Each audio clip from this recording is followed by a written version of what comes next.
stops us in our tracks.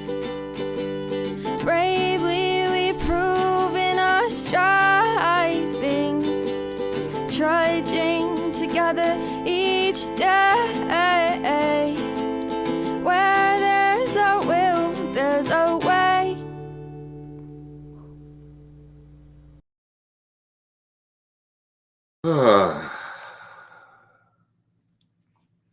Hello.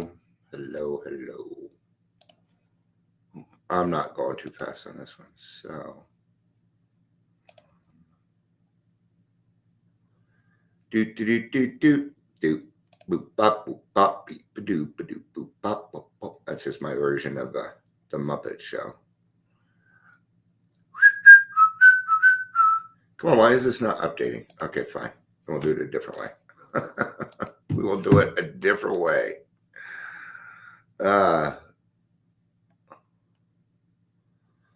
All right. Yo, Skippy. You're just coming up with anything now. We're going to do a random reading from the big book. Oh, I'm just getting this weird feeling. Hey, Michelle, it's good to see you. Good to see you. Hello, buddy. Buddy. Oh, I'm supposed to share this on. I'm just going to send it to my group. That's it. To my Facebook group. Otherwise, not worried about it. All right. Look, I don't know. I feel a lot of people. I feel this people are just, I know we're busy and stuff, but pulling away from the programs, not giving up your meeting first is dangerous, especially this time of year. I'm kind of used to being sober this time of year, but there's still a lot of emotions, man. And, people saying I'm sick, I'm tired. I mean, it's just, I don't know, but I do understand it. But, I made the mistake of thinking I may not need a meeting, and eventually I went out. I mean, it's par for the course. So, it's weird because I know that people go and things like that, but it feels there's something not right. I don't know, but I can't even venture to guess anymore. Maybe it's just the holidays, and I'm being a little extreme on it. So, random number between 100 and 164. Are we ready? And the number is 18.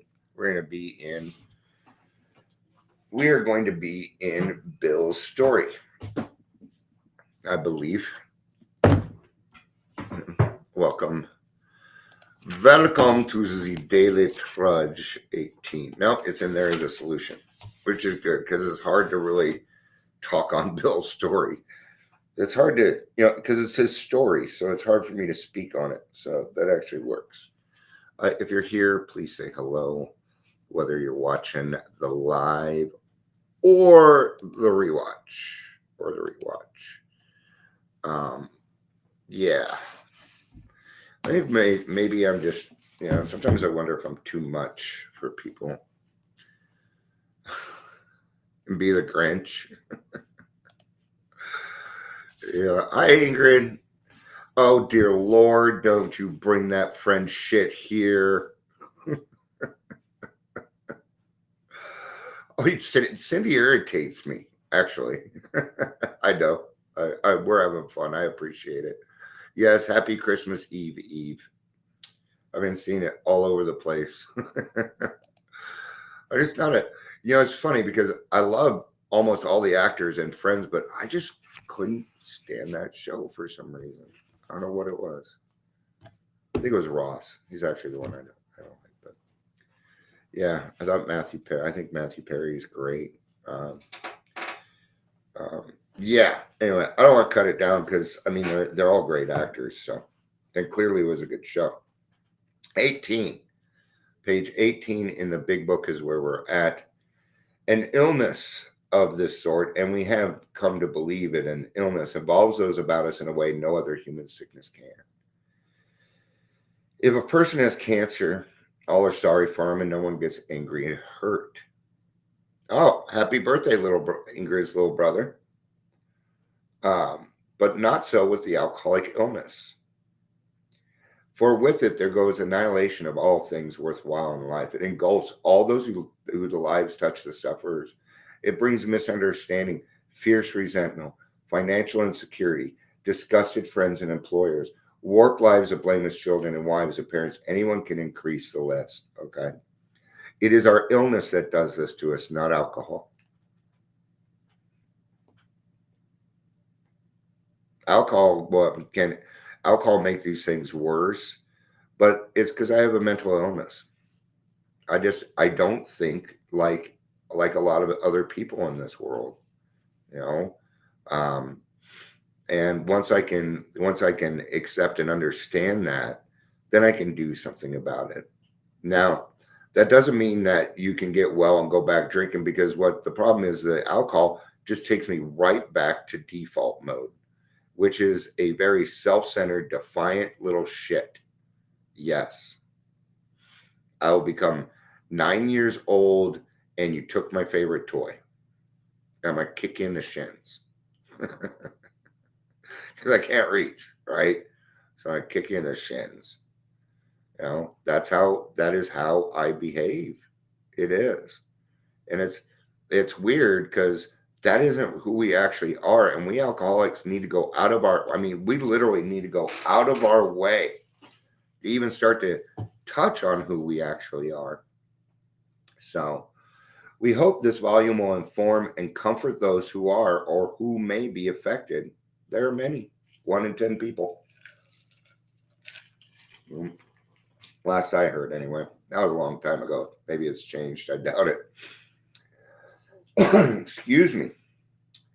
Highly competent psychiatrists who have dealt with us have found it sometimes impossible to persuade an alcoholic to discuss the situation without reserve. Why? You want to know why? This is why it was for me. It was embarrassing. I didn't want to be judged again and again and again and again and again, because there's such a deep stigma against what is stigma actually? It's naive. It's somebody who refuses to take an actual look at it because of their own anger or resentments. Most people with stigma are alcoholics. That's why you can't fight stigma. Why do they have stigma? Because they don't want to admit that they're alcoholic. It came with it. See, before I got here, I had stigma. Okay. Even though I had the right information at 14, I still had stigma. You bet. What was my stigma? It was drug users. Well, at least I ain't doing crack. Well, sometimes you might as well be, dear. You know, for all it's worth, right? So, strangely enough, wives, parents, and intimate friends usually find us even more unapproachable than the psychiatrist and the doctor. Okay. Now, when we approach somebody and we're like, I'm like you, and yeah, I was embarrassed to say I was an alcoholic also, that wall tends to fade. See, when I can come and admit it first, then they no longer feel terminally unique. And they're like, oh, you go through it too? Now, if this psychiatrist or the wife or the parent or intimate friends was an alcoholic who had recovered, they would understand also. Right? But that is a big deal for an alcoholic. But the ex-problem drinker who has found this solution, who is properly armed with facts about himself, can generally win the entire confidence of another alcoholic in a few hours. Until such an understanding is reached, little or nothing can be accomplished. I was just talking to Adams County about this, and God, what a great group of people. Really. I found some things out, and I may not even have to open these halfway houses. I may not have to do them. There's a company out there that's doing things that I really like. And I'm like, we need 30, 60 days of rent being paid first. Well, then she's like, oh, well, there's this other thing that they do. It's a bridge housing. I'm like, how long is that? They're like 30 days. I'm like, look at that. Look at that. See? Yeah. All right. So anyway, but what I was talking to her about was, when it comes to these people with alcoholism, actually I had to say alcohol use disorder, or she may not knew what I was talking about. I also let her know we don't like that at all. Don't call an alcoholic a disorder. Don't even call him an alcoholic. But when I explained to her about the depth and weight of what an alcoholic can do, and then we pass on to a professional, it was like watching a light go off in her head. Yeah. It's like I'd given her an answer that she had been searching for. Not in a professional sense, though. It was a personal thing. She didn't say anything. It was hard to get her to laugh, though. I mean, she was very open and everything, but she's doing a really good job. She's pretty young. So, of course, she's India, so she may just look young. I don't know. So, but it's neat to know that I can go from such an extreme. I mean, going from I couldn't even help myself at all to now I can help other people. Yeah. That the man who is making the approach has had the same difficulty, that he obviously knows what he's talking about.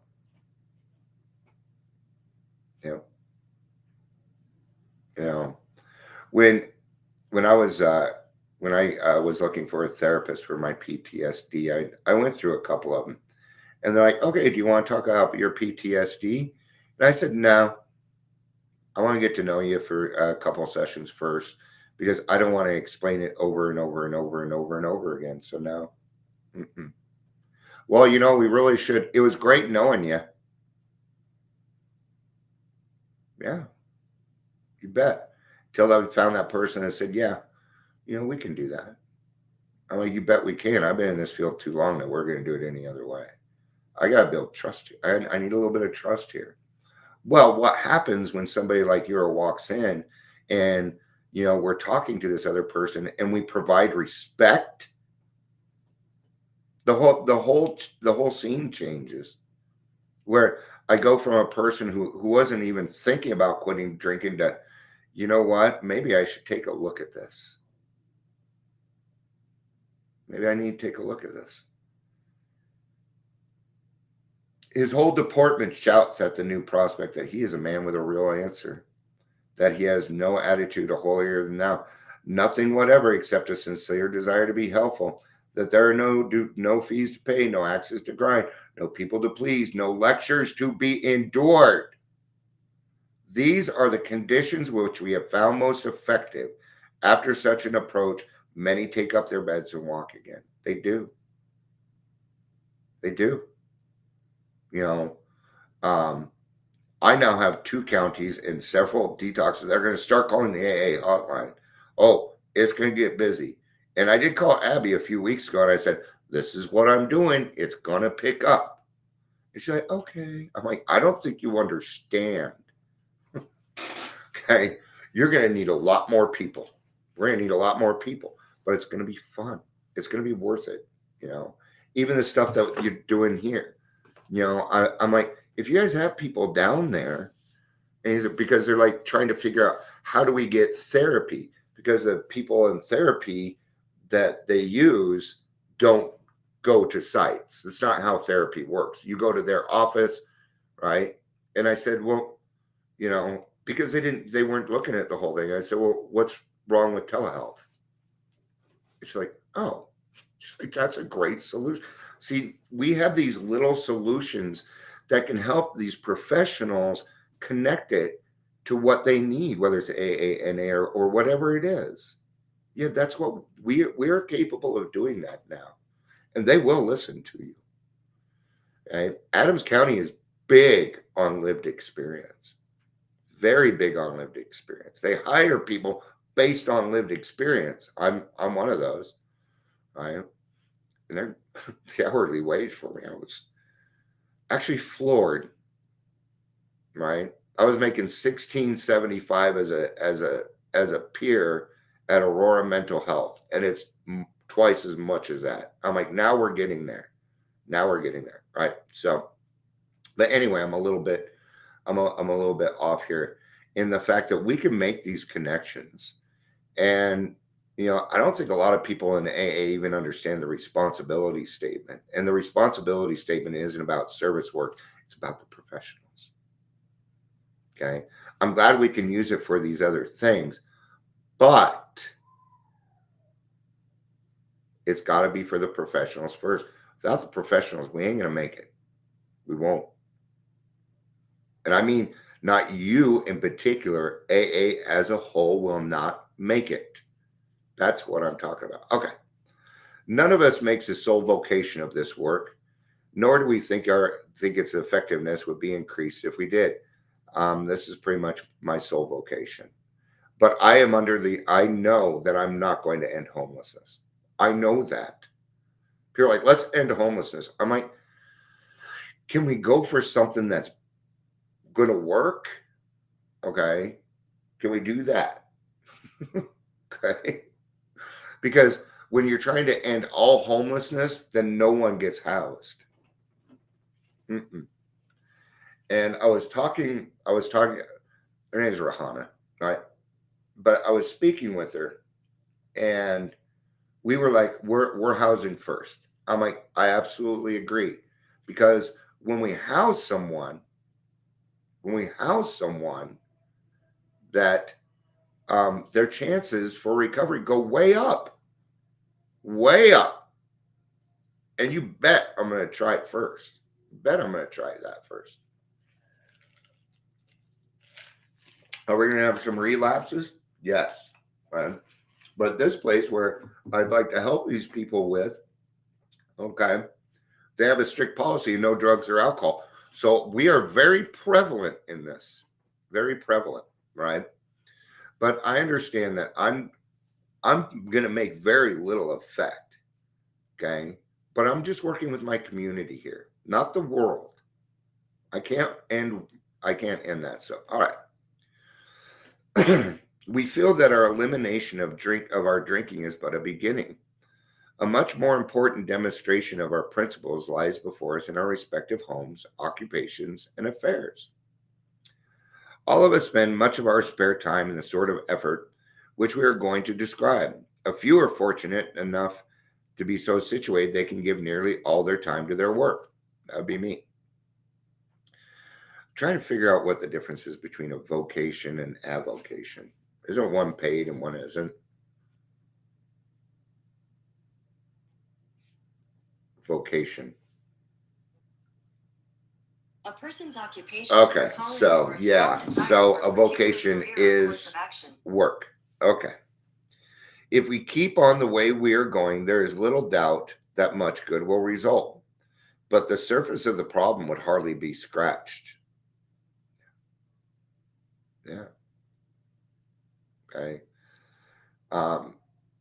We may never, yeah, I'm not going to touch that part right now.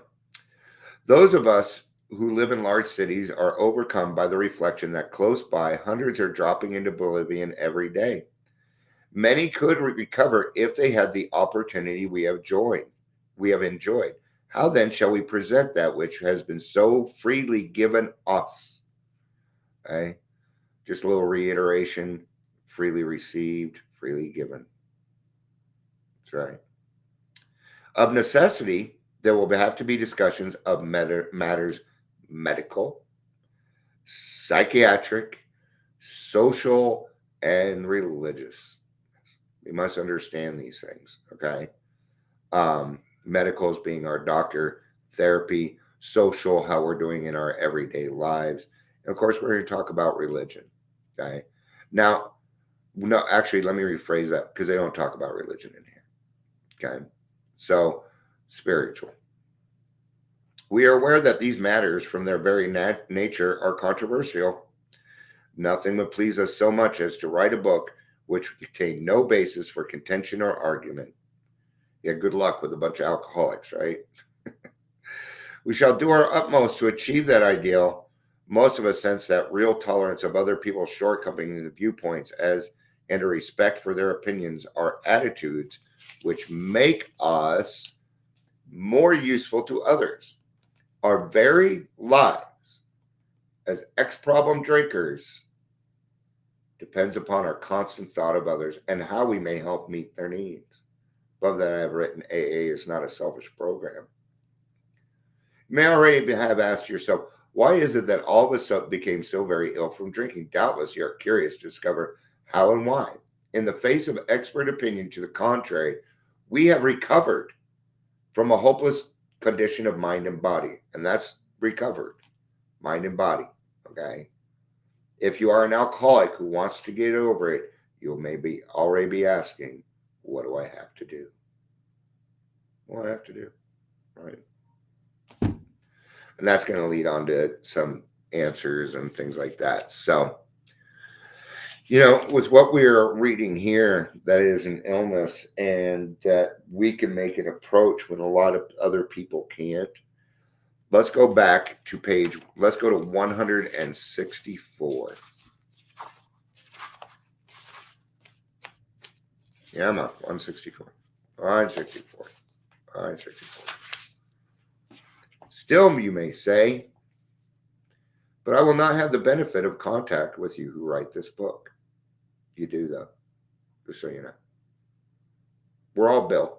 We're all Bob. We're all Ebby. There's no difference. No, right? How else is it done? Well, we're all kind of connected in a way, but it's the fourth step. It's the fourth step that connects us. That is my thought, anyway.